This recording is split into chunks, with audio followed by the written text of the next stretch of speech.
Hello guys, may bago akong nabiling 4K dashcam from DDPi. Ito yung DDPi Mini 5. In this video, i-review natin tong product na to.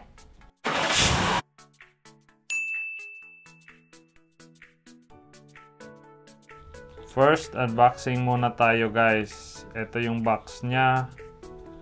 Mini 5. Meron siyang GPS, Wi-Fi. Yep, well sealed yung box niya. So, sa loob, meron ding isa pang box.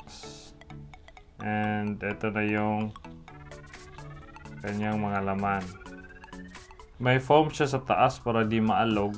And meron siyang user manual at static sticker. So, mamaya ipapakita ko sa inyo kung paano gagamitin to. Tabi muna natin. And sa loob, nandito na yung pinaka-camera niya. Ito yung Mini 5 dashcam. And medyo mabigat siya kahit maliit. Dito yung USB-C port. And sa kabila naman yung kanyang microphone. Yun, tabi muna natin.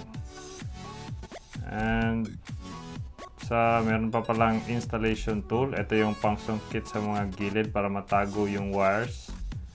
And may dalawang box pa dito.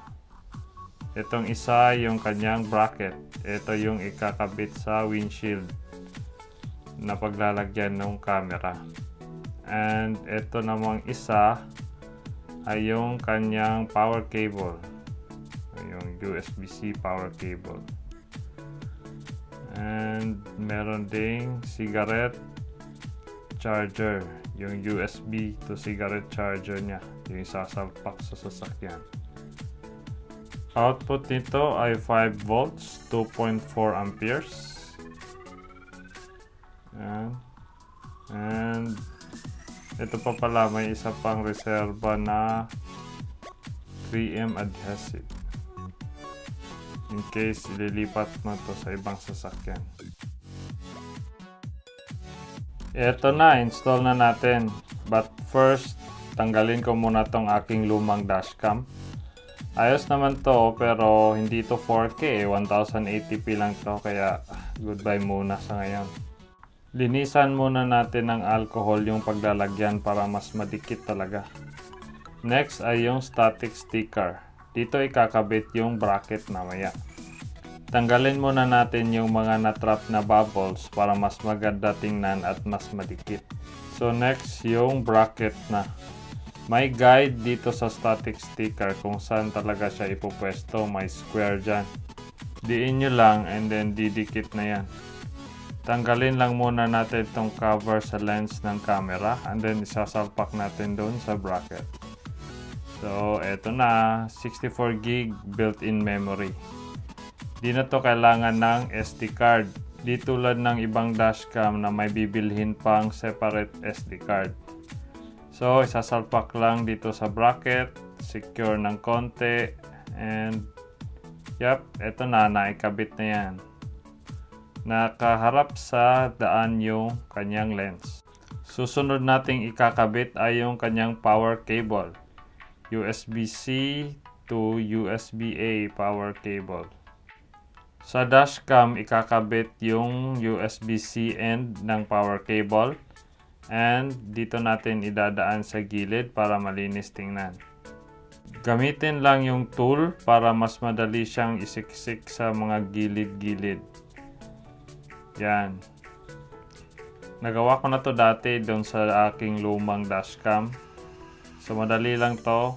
Kailangan lang talaga ng konting patience. So dito sa gilid, ilusot natin dito sa may glove box banda para mas malinis tingnan. And then, yung mga natitirang power cable, i-roll natin para yung sapat lang talaga na length para dito sa ating cigarette lighter position. Yan. So, eto na, naikabit na natin. Malinis siyang tingnan, walang masyadong wires na nakikita. Happy na ako dito. Ganito lang din yung ginawa ko sa dati kong dashcam. Dito, dadaan, and then diretso na sa cigarette charger. Turn on natin yung engine para malaman natin kung gumagana ba. Yun, naka-turn on na siya kasi may light indicator na. Ibig sabihin, nagre-recording na yan. Ganito naman yung itsura niya sa labas. Low-key lang talaga, parang wala lang dashcam. Lalo na pag naka-block setup katulad ko. Yan. Meron itong QR code sa user manual for iOS and Android para ma-install natin yung kanyang DDPi app.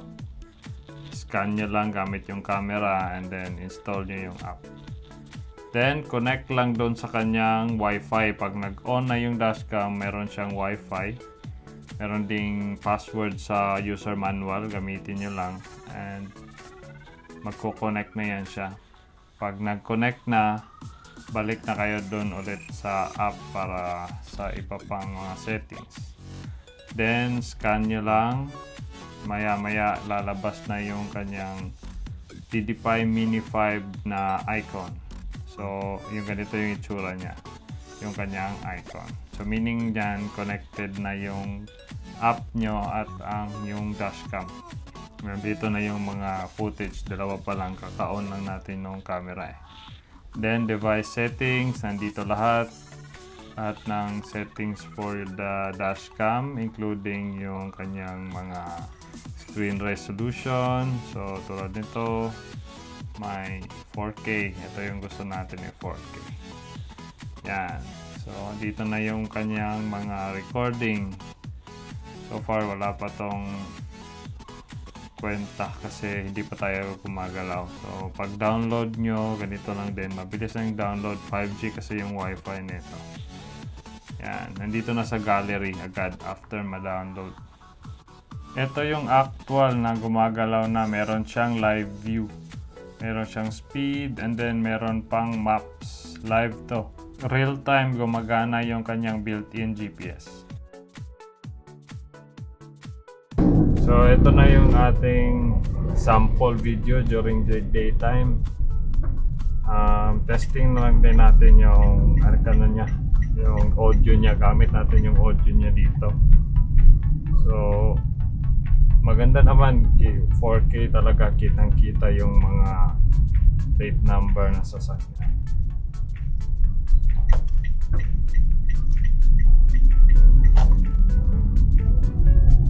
Ganito naman siya, same spot tuwing gabi.